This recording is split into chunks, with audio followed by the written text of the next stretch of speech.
actually. I spent the evening doing some sort of networking at a dinner and very pleased with myself that today was the first day I went back physically to class yesterday. I don't know if I can do this.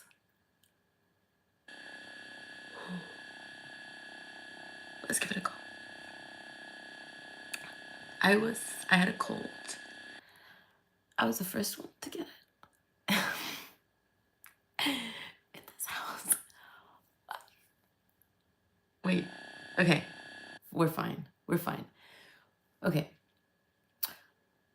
I was the first one to get it. My voice just tired. It's just 5 minutes. We'll push through. I was the first one to get it, and then my partner and my sister got it.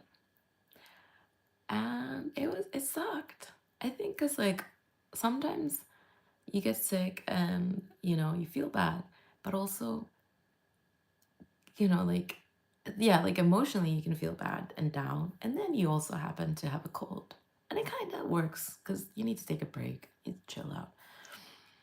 But then other times you're like psychologically fine, and then you get a cold and you're just frustrated because you're like, I could be just going along. But I was very proud of myself. I mean, my partner was like, you need to rest. And I was like, we'll see how I wake up. And no, he was right. I needed to rest. But today, this book is called The Seven Sisters. Okay, this is the first book. And I got it when I need to close that door.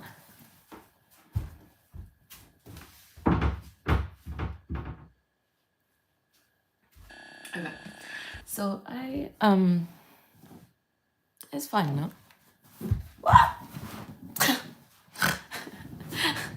I'm sitting on a yoga ball. So okay. I just think it's hilarious because like I love that there's like nobody watching these videos, and if anything, they're gonna be a cute thing that I can look back and be like, oh, this is what I was thinking and doing back in those days. So I actually more than just proud of myself because I know that this is something I've been thinking about for a really long time. Like for the longest time, I would just shoot videos on my phone. And my partner would be like, why are you doing this? Who are you sending these videos to? And I was like, nobody, nothing. I generally wouldn't do anything.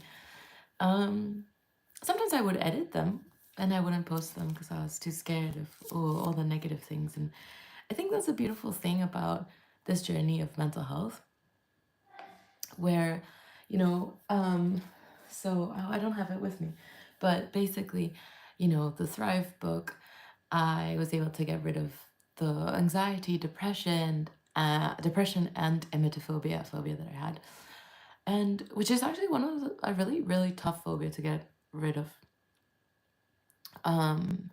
Because usually if you have a phobia that's like a dog or a plane, you kind of can avoid them, or even a doctor or like open water. You can do things to avoid them. But emetophobia is a phobia of feeling sick. So usually there's very little you can do to avoid it because you could be sick at any point. So there's always a degree of like unease.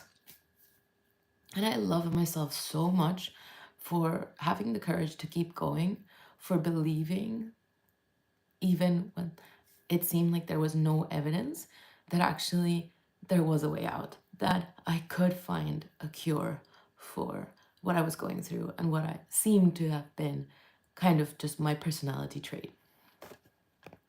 I don't know how the audio is for this actually. Maybe next time I can use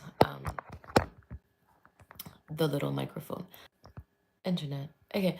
Is that there will always be other... Why is it? Is it stopped?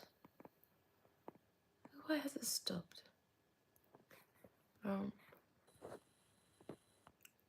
Okay, we're still going.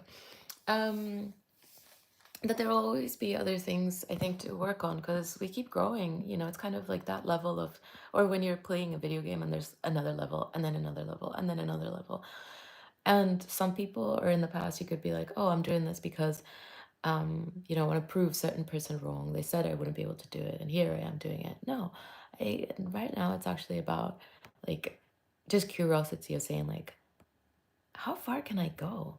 Like, how many limiting beliefs can I eradicate? Like, blow out. Um, so yeah, I'm very excited, and I wish this level of, I guess, excitement and joy and just freaking love for life. Which, if you would have said that I would be saying these things, maybe 2 years ago, I would have been like, "That's disgusting. That kind of person's disgusting." Just because love for life seemed like BS. Seemed like someone was selling some sort of illicit substance that they're just trying to, you know, kind of sell you something. And the best way to sell is kind of like this promise of like, oh, you're gonna love life. But actually, I do. I mean, not because it's perfect, not because there's no horrible things going around in the world, but just because I get to love myself. And that's like the biggest joy you have, you know, like no level of money or anything particularly material, but it's just, you know, kind of how you work on yourself.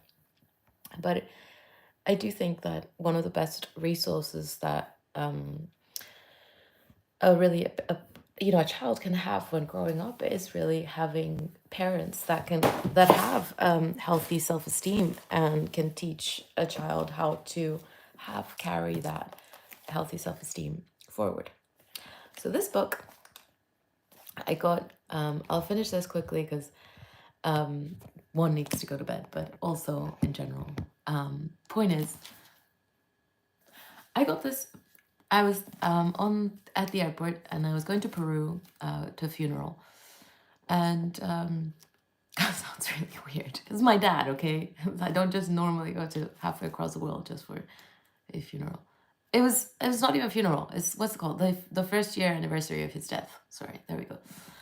And I picked this book up, and I had been looking for a fiction book for a really long time. And for some reason, no, I know exactly what reason. Okay, there's this trend for some reason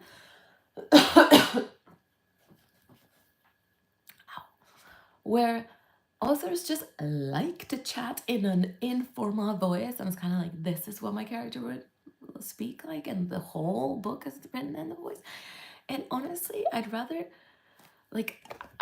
just have a poem with that voice than a whole book. Because I'm like, I don't know, like I find pleasure, I do know, I find pleasure in really nice um writing. Like, let me just, you know, there's this other book called Las Malas. And I'm part of this like Latin American like reading a book club and book club. And yeah, this is what I do. I freaking love it. I love studying texts. Like I love making notes on the side, and little post-its, little things I love. Let's just pick one at random.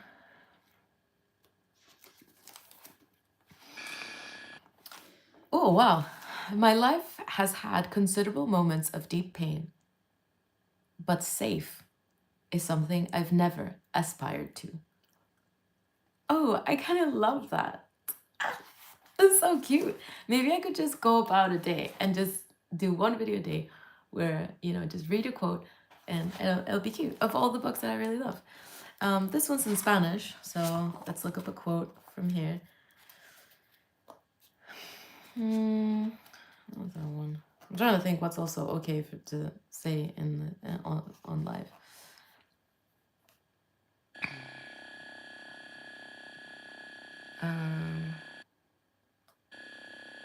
Con ese niño que drena el dolor histórico que la habita. But honestly, yeah, I mean, this is kind of like a very special book, so I can't really. But no, it's stunning, stunning writing. And in this Latin American book club, I was like, oh, like I never heard of this author before. Wonder what it's like. And then I read it, and I was like, this is beautiful. This is beautiful. Like when you have a book that it's art, the way it's written, you have me. And this is good stuff. It's just, it's not even just art. It's just fun to read. It's a really well crafted story. Okay, I need to go. My throat hurts. But good night. See you tomorrow.